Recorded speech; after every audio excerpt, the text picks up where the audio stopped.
All right, so today we're going to try to make sense of all the beasts in Revelation.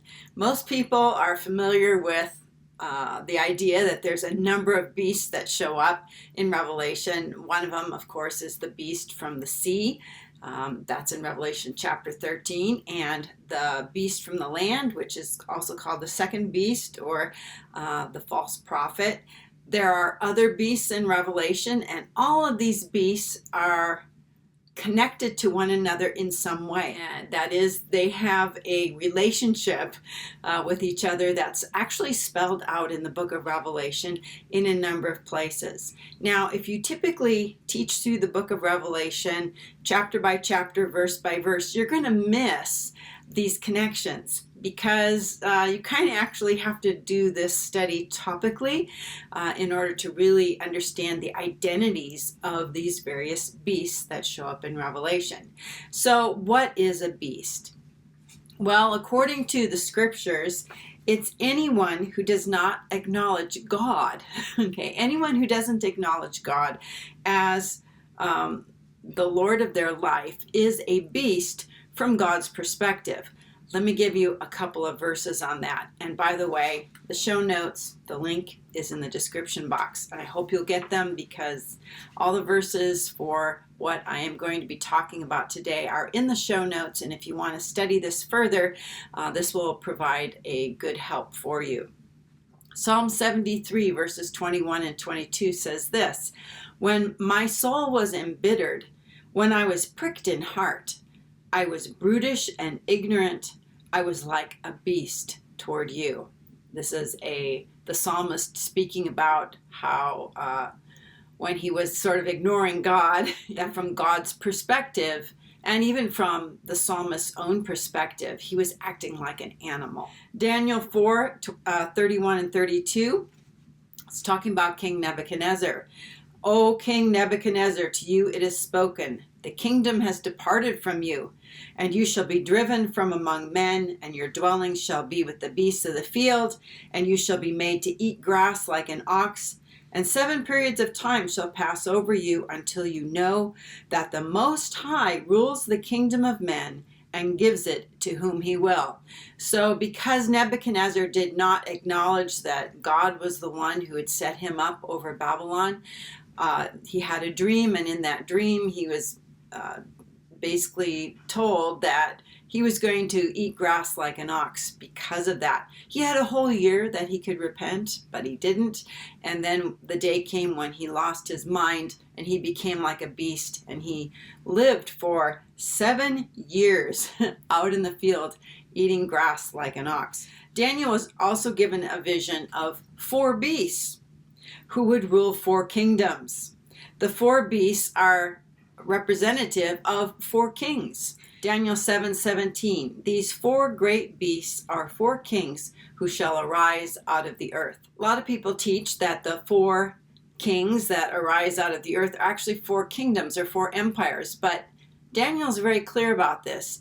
They're not empires, they are kings. They are kings who will sort of be the foundation king for succeeding empires. Daniel 7:7, "And after this I saw in the night visions, and behold, a 4th beast, terrifying and dreadful and exceedingly strong. And it had great iron teeth, and it devoured and broke in pieces, and stamped what was left with its feet. It was different from all the beasts that were before it, and it had 10 horns." So this 4th beast that Daniel saw, the one commonly equated with what we would call the Antichrist, this beast who had iron teeth and devoured and broken to pieces, that was different from the other beasts or kings before it. This is a 4th king, and this is the king that is being prophesied will come in the end of days. The book of Revelation also describes different beasts, okay, and the definition applies here too, that these are either kings or rulers of some kind who do not acknowledge God as the true God. Okay, so who are the beasts in Revelation? Well, I'm going to put the dragon as one. Okay, and then we have the Scarlet Beast, And this is the beast that we see the woman riding on in Revelation chapter 17. We have the beast who ascends from the bottomless pit. Okay, and he is, in my opinion, the ignored beast. Nobody talks about him, the beast who ascends from the bottomless pit. We also have the beast from the sea, okay, and the final beast is the second beast, also known as the false prophet, or the beast from the land. Okay, that's false prophet. Okay, we read about the dragon in Revelation chapter 12. Is the main place where we read about him. We read about the Scarlet Beast in Revelation 17, the beast from the bottomless pit in Revelation 11, the beast from the sea in Revelation 13, and the second beast also in Revelation 13. So you see how these beasts are sort of divvied up in the book of Revelation. Okay, just as in the book of Daniel, where the beasts represent kings and not kingdoms, the beasts in Revelation also are kings. They're entities. Okay, they are individuals, whether they're Satan, who's the dragon, okay, or other entities who are rulers. This is not a system, okay? This is a kingdom. The kind of system that's being set up is a kingdom, okay? That's it. It's a kingdom, and there are kings that rule in kingdoms. Okay, so because we're talking about kings here, which is what these beasts are, Revelation also talks about kings, all right? So there is a king known as the seventh king, and then there's an eighth king, and then there are 10 kings. A seventh king, an eighth king, and 10 kings. Revelation 17 tells us the seven heads are 7 kings who will arise. 5 have fallen, 1 is, and 1 is to come, and when he comes, he'll remain a little while. There's also an 8th king who is one of the 7. Okay, so we know that kings 1 through 5 were gone at the time of John. The 6th king lived during the time of John, so we're going to put all those kings aside, and now we're talking about a 7th king, and that there will be an 8th king who is one of the 7 kings, and I believe he actually is the 7th king. So the 7th king and the 8th king we're going to look at, and I'm going to say that it's the same person, sort of. The book of Revelation goes into detail describing the relationship between the kings and the beasts. And the books of Daniel and Revelation both use symbols and imagery to describe these kings as beasts. And so if we know how to interpret the symbols that we see in Revelation, and some of them are really simple, like a beast. What's a beast? A beast is a king who doesn't acknowledge God. It's that simple. The book of Daniel tells us basically the definition of a beast. So if we know what the symbols represent, we can actually decode what's happening here with these various beasts and kings in the book of Revelation. It sounds confusing. It seems like it's confusing, but if you follow the sort of the path that I'm leading you on here, it's not going to be as confusing as you think. And if you have a different interpretation of this, if you know how to reconcile all of these beasts and kings, then it's different than what I'm presenting. I hope you'll leave a comment in the comment section. So the prototype for all the beasts is the dragon, okay? And we know that the dragon is Satan, okay? He is the prototype beast. He is the original. He's the first rebel against God. Okay, the first one who wants to set himself up as the king. Okay, Revelation 12, verses 3 and 9. And another sign appeared in heaven. Behold, a great red dragon with 7 heads and 10 horns, and on his heads 7 diadems. And the great dragon was thrown down, that ancient serpent who's called the devil and Satan, the deceiver of the whole world, and he was thrown down to the earth, and his angels were thrown down with him. The 7 heads and the 10 horns also on the Scarlet Beast and the beast from the sea. Okay, so the dragon, remember, is the first. He's the prototype for the beast, the Scarlet Beast, and the beast from the sea. We're going to see these beasts also have 7 heads and 10 horns. The Scarlet Beast is talked about in Revelation 17:3. And he carried me away in the spirit into a wilderness. And I saw a woman sitting on a scarlet beast that was full of blasphemous names, and it had 7 heads and 10 horns. Okay, so the woman who is the harlot, okay, and I personally believe that the harlot is this present world system that's been in existence basically since the first rebel king Nimrod took over and built the cities of Babel, among other cities, way back in the day. He is the sort of ancient prototype of an antichrist, okay, who set himself up as king. And I believe he's actually the first king to wear a crown, okay? That was Nimrod back in the book of Genesis.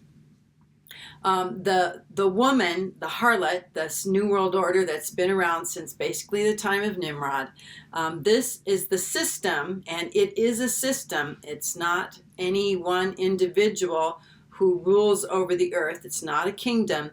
It's a system of control that's been in place since the time of Babel. Okay, and it's a mystery system, which means that its inner workings are tucked away, they're hidden. It's kind of a mystery religion.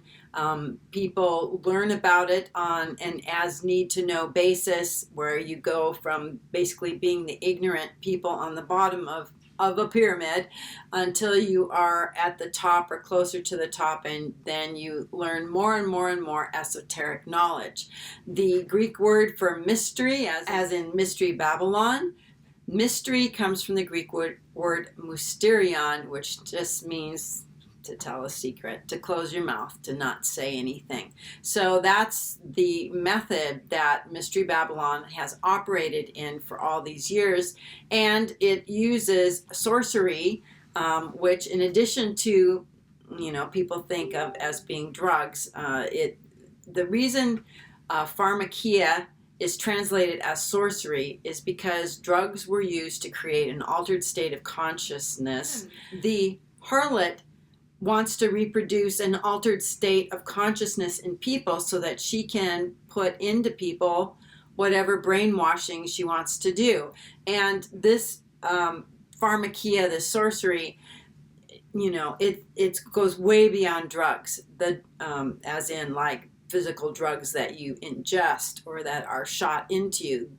The sorcery, the pharmakia, is a kind of brainwashing that once mass media came into being, Edward Bernays and public relations and advertising and all of that, there is an actual science of how to manipulate the masses to purchasing a product or how to manipulate people to believe things that normally they wouldn't believe.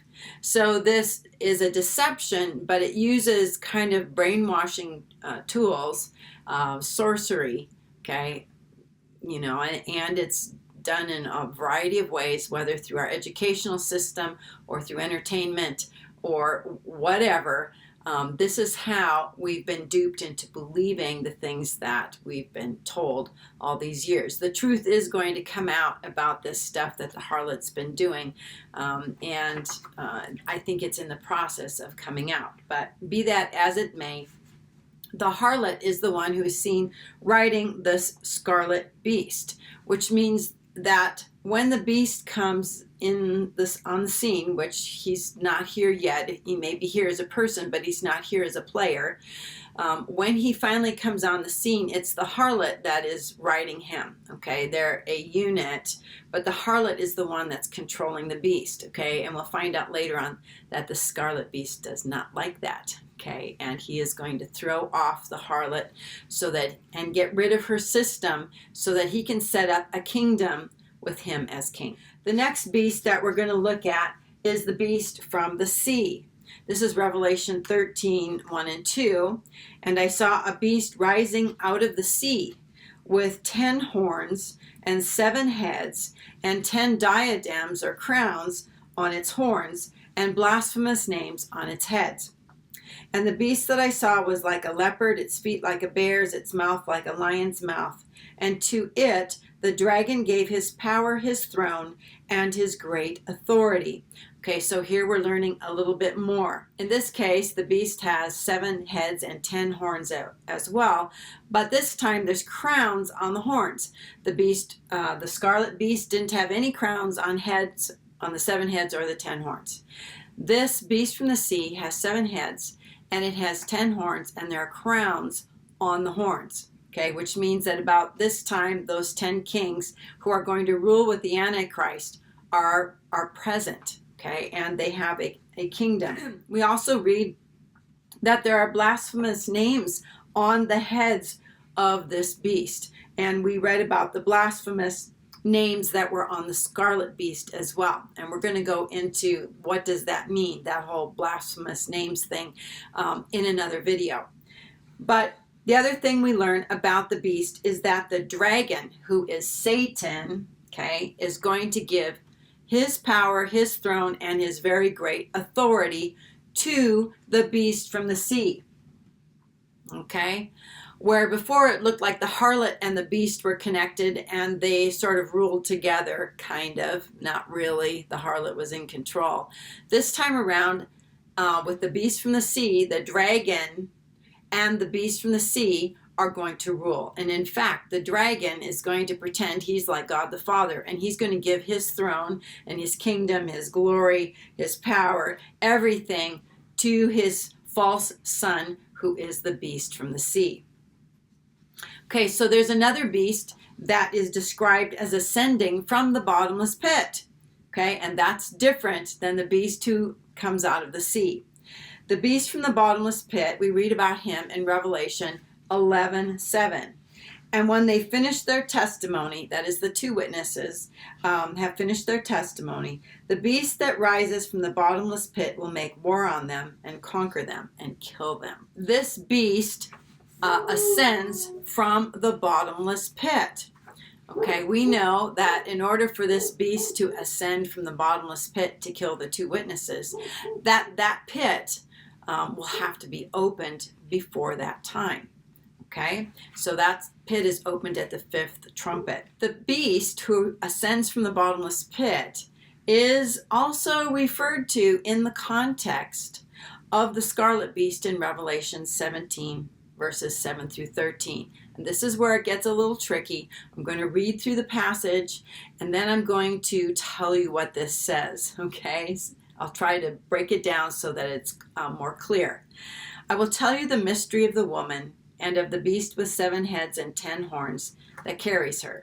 The beast that you saw was and is not and is about to rise from the bottomless pit and go to destruction.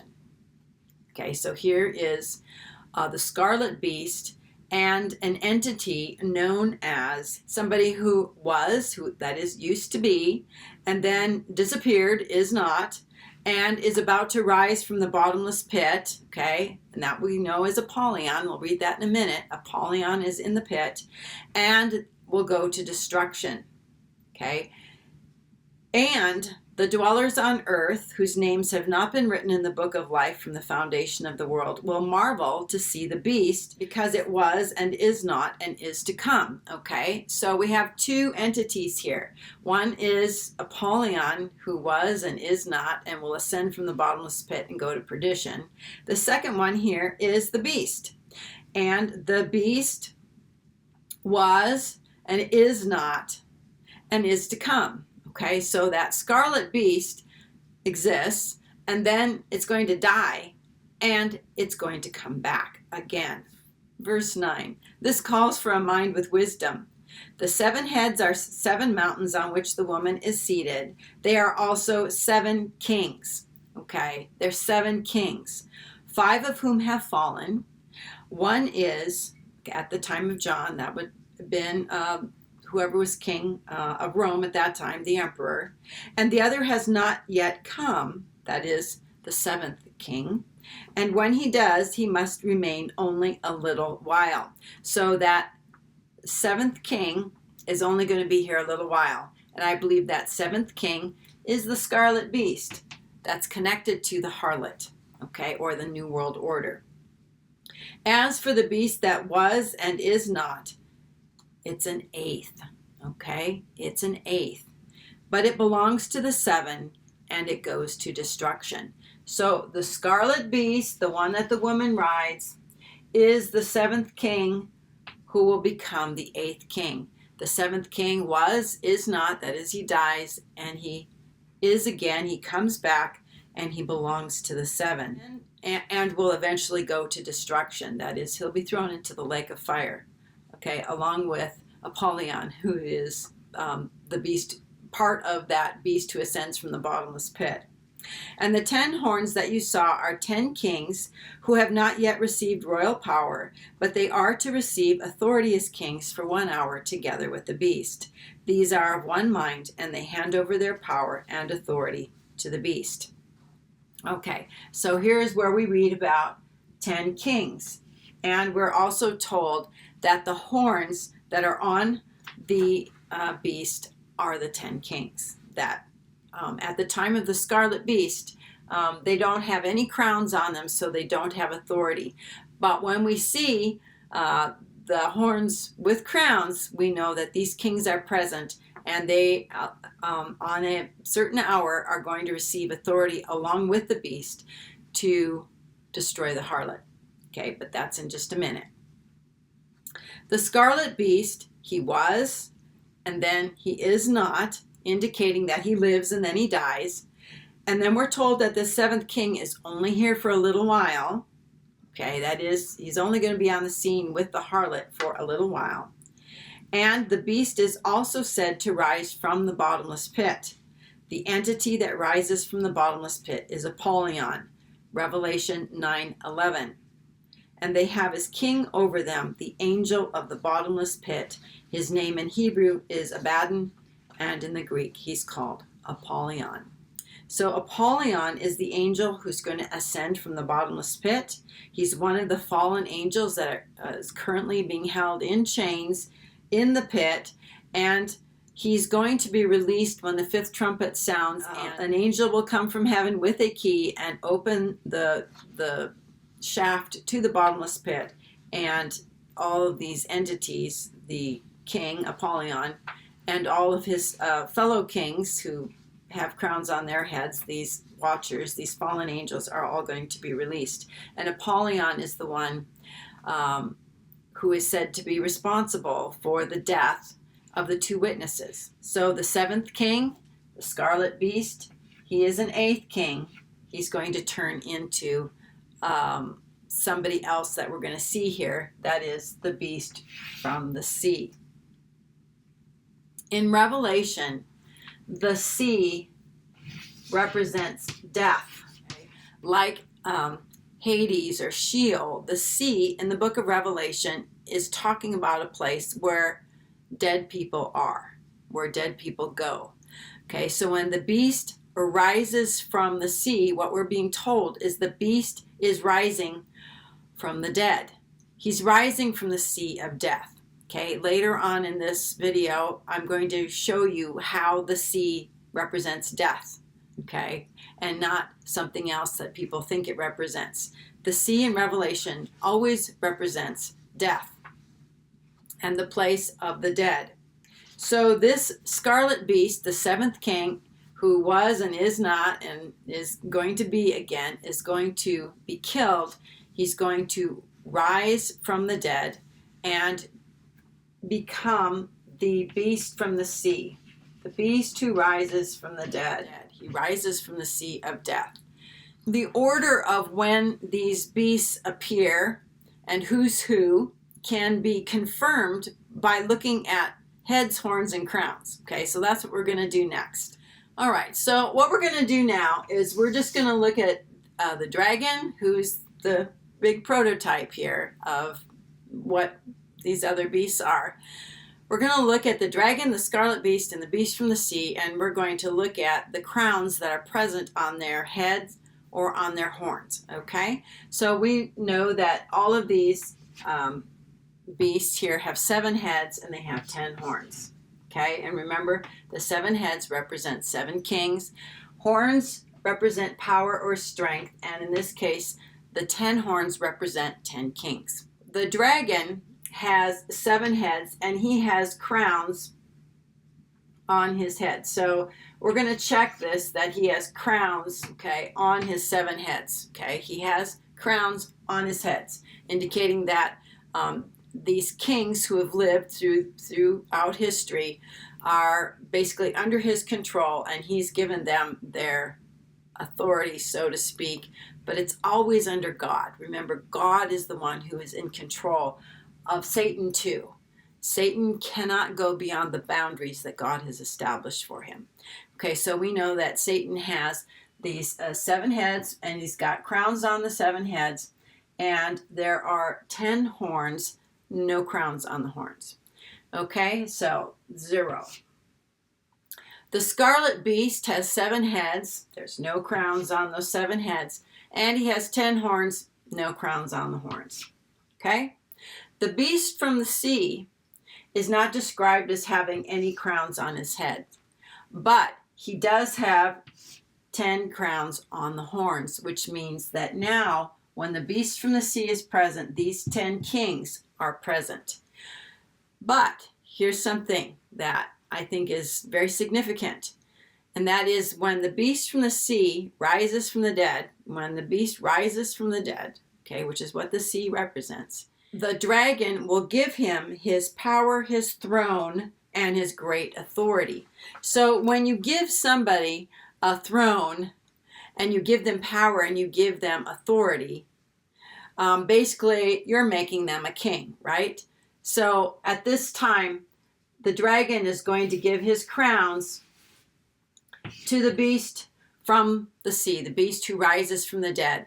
He'll have all the power, okay? God is going to allow it to be given to him. Okay, the beast from the sea is going to end up with all the power. Of course, the dragon still has his power, but anything that the beast wants to do that's within the power of the dragon or Satan to do, the beast will be able to do. Okay, we read in Revelation 17, verse 12, that the 10 horns you saw are 10 kings who have not yet received royal power, but they are to receive authority as kings for 1 hour together with the beast. Okay, now let's look at Revelation 17, 15 through 17. And the angel said to me, the waters that you saw where the prostitute is seated are peoples and multitudes and nations and languages. Okay, and we're going to talk about the difference between the sea and waters in just a minute. Big difference, and you have to recognize that there is a difference between the sea and waters, or you're not going to interpret this correctly. Okay, you're not going to understand what Revelation is talking about. And Revelation is very consistent in the use of the symbolism for the sea and for the waters. So the prostitute is seated on many waters, and their people and multitudes and nations and languages. This lets us know that the harlot Mystery Babylon is not a city, okay? It used to be a city. It was Babel back in the day, but it spread and now it's everywhere. And this system of control that Satan uses working through people is throughout the world. It's on, peoples, multitudes, nations, and languages. And the 10 horns you saw, they and the beast will hate the harlot. They're going to hate the prostitute. They hate her. Okay, so it's not cooperative. They're both controlled by Satan. Okay, both the harlot and the beast are going to have this satanic agenda. The harlot is basically controlled by Satan. Okay, the beast from the sea is not controlled by Satan. He's given authority to do whatever he wants because him and Satan, the dragon and the beast from the sea, are on the same page. They are father and son. They're working together. The dragon controlled the harlot, okay? And then the harlot tried to control the beast. But the beast and the 10 kings, they hate the harlot. Okay. And the dragon doesn't have any more use for the harlot either, because he's going to set up his son. He's going to set up his fake son, the seed of the serpent. He's going to set up Apollyon, who is now living inside of the beast from the sea, and going to set up this kingdom, which is his version of the fake millennium. The 10 horns you saw, they and the beast will hate the prostitute. They'll make her desolate and naked and devour her flesh and burn her up with fire. Okay, and I believe this is what happens at the 6th trumpet when a third of the population of the world that's present at that time is going to be killed. Okay, on an hour, a day, a month, and a year that God has already predetermined by fire, smoke, and sulfur. And here we learn that it's going to be, Mystery Babylon is going to be burned up. Verse 17, for God has put it in their hearts to carry out his purpose by being of one mind and handing over their royal power to the beast until the words of God are fulfilled. So the beast from the sea is going to seem all-powerful, and he will be the beast that reigns during that last half of Daniel's 70th week, that 42 months or 3.5 years. He was the Scarlet Beast, the 7th king, until he died and rose from the sea of death, after which he is known as the 8th king, or the beast from the sea, the beast who rises from the dead. He is also the beast who ascends from the bottomless pit, okay, because he's going to be indwelt by Apollyon.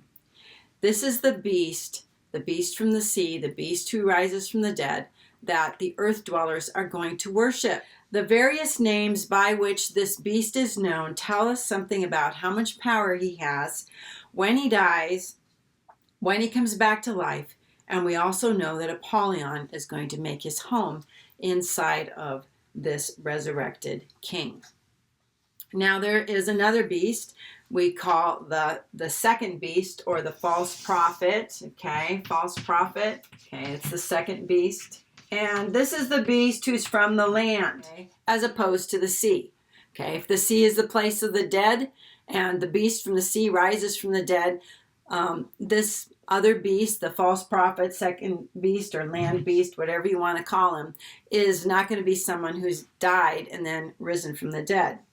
Revelation 13:11 through 17 talks about this second beast.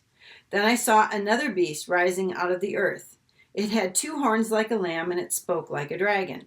Okay, so this beast is not going to have 7 heads. He's not going to have 10 horns. This beast has 2 horns like a lamb. Okay, he's not like the dragon. He doesn't look like the dragon. Doesn't come off as being satanic. Okay, he comes off as being mild and innocent. And his horns are small, indicating that he has like very little personal power. Okay, there's no crowns on those heads, nothing like that at all. But he speaks like a dragon. That is, the words that the dragon uses, the dragon's thoughts, the things that the dragon wants to communicate to the world, come through the false prophet. Okay, to prophesy means to speak for. He's going to speak for the dragon. He's going to use dragon words, satanic words, lying words, deceiving words are going to come from the mouth of the false prophet. Verse 12, it exercises all the authority of the first beast in its presence. So he also has all the authority of the beast from the sea whenever he's in the presence of the beast from the sea. So it exercises all the authority of the first beast in its presence. So he's going to be very, very powerful. He's going to basically prophesy for the dragon, and he's going to be able to do all the works. I'll have all the authority that first beast, the beast from the sea, has. And this is the entity, this guy right here, this beast, is the one who makes the inhabitants worship the first beast, whose mortal wound was healed. And here it just spells it out. This guy died. The beast from the sea died and came back again. And this second beast is going to make everyone worship the first beast. This false prophet performs great signs, even making fire come down from heaven to earth in front of people. And by the signs that it's allowed to work in the presence of the beast that was wounded by the sword and yet lived, Okay, and this isn't a fake death. This is a real death. The guy really dies. Okay, so the beast deceives the people who dwell on the earth. And then he tells them, make an image for the beast that was wounded by the sword and yet lived. And I talked about what is the image of the beast in another video. If you haven't seen that, I encourage you to go watch that. I think that the image of the beast is sort of fake satanic version of glorified believers. Okay. Verse 15, and it was allowed to give breath or spirit to the image of the beast, so that the image of the beast might even speak and might cause those who would not worship the image of the beast to be slain. We're not talking about an idol or a statue. I think we're talking about someone who's had a demon or demonic spirit or fallen angel spirit or watcher spirit downloaded into them. Okay, so now they have become a hybrid, and they are in the image of the beast, who is also a hybrid, a resurrected person who now is indwelt by the spirit of Apollyon. Verse 16, also it causes all, both small and great, both rich and poor, both free and slave, to be marked on the right hand or forehead, so that no one can buy or sell unless he has the mark, that is, the name of the beast or the number of his name. So this second beast, the false prophet, is very different from all the other beasts in that it doesn't have 7 heads and 10 horns. And yet, it works with both the beast and the dragon to promote the dragon agenda, which is also the beast's agenda. It speaks dragon words, meaning that it communicates the thoughts and words of the dragon or Satan. He's not speaking his own words. He doesn't have his own agenda. He speaks what the dragon says. Okay, and it has all the authority of the first beast, that is, the beast who rises from the dead, when he's in the presence of that person. And you'll recall that the dragon is going to give all his authority and power to the beast from the sea. So in this example here, the symbolism, this is how it works. If the dragon is the father, the beast from the sea is the resurrected son, and the false prophet or second beast is the false Holy Spirit, who speaks the words of the Father and does the works of the Son. The 2 horns on the beast are like those of a lamb. He is small and insignificant. However, when this relatively insignificant person is in the presence of the first beast, it carries all the power of the first beast, the power that it received from Satan.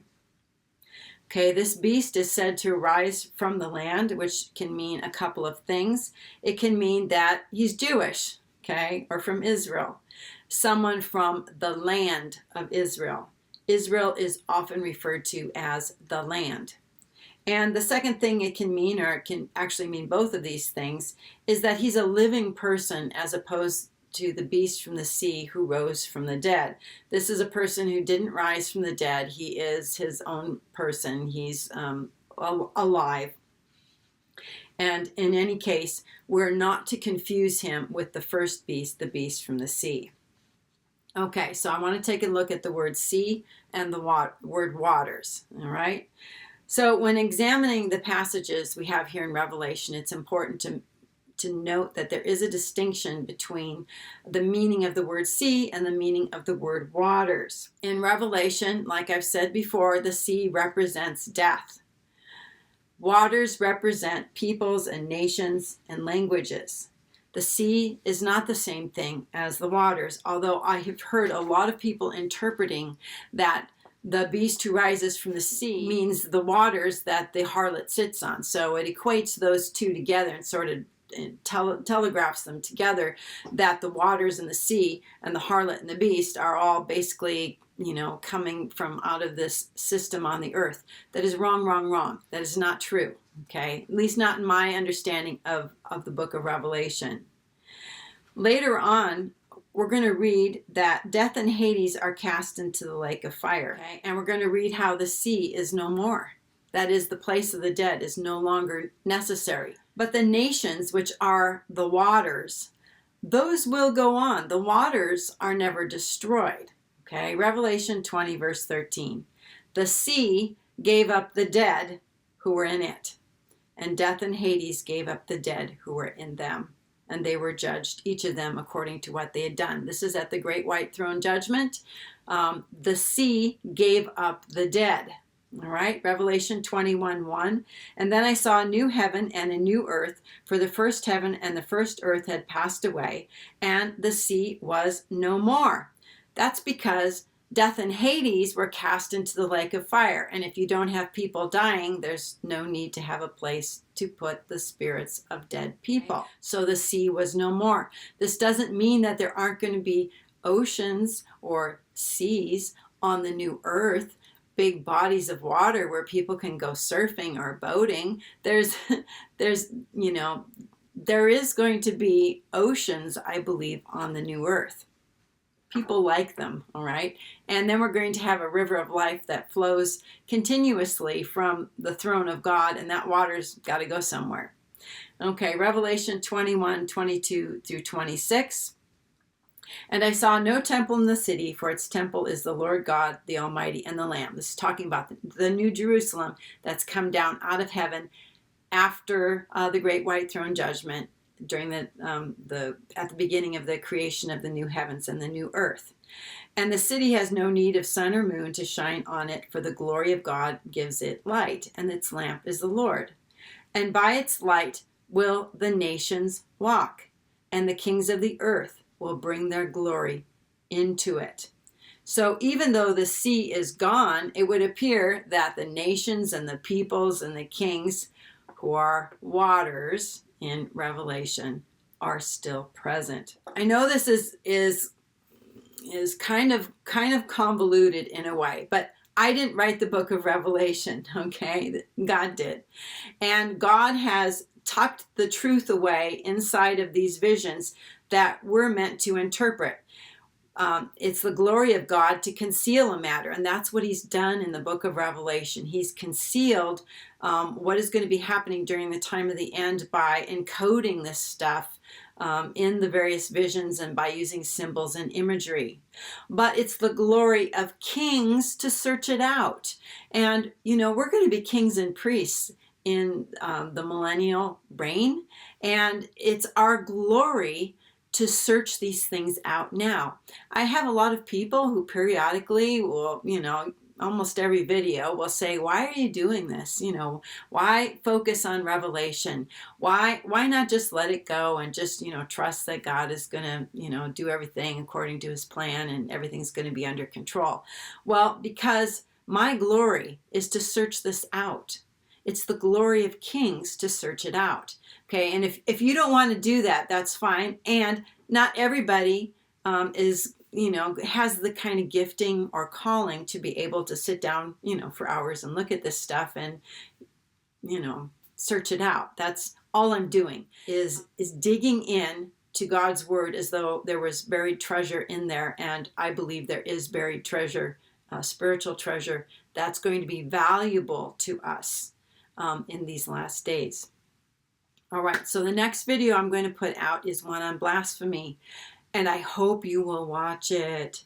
It is so timely for where we're at in the world today. So timely. And I'm not talking about blasphemy in the sense of people using bad language. I'm talking about it in terms of an upside down world. So we'll see you on another video. Until then, I pray you'll have a very, very blessed day.